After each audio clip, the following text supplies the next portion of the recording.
আজকে একটু দেরি করেই পুজোর বাসনগুলো নামালাম, কারণ হচ্ছে গিয়ে মা আজকে বাবার রিপোর্ট আনতে গেছে। সেই কারণে বাড়িতে একাই আছি, তো সব কাজবাজ সামলালাম।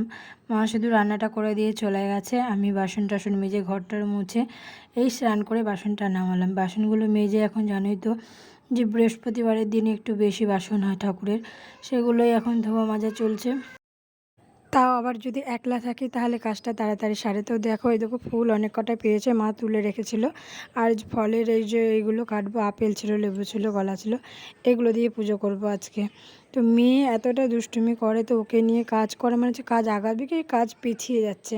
তো সেটাই হচ্ছে আমার সাথে, তার জন্যে আরও দেরি হচ্ছে। তো কী আর করার, যাদের এরকম বাচ্চা মেয়ে আছে তাদের নিয়ে কাজ করতে খুব অসুবিধে হয়, সেটা তো আমি বুঝতেই পারছি ভালো।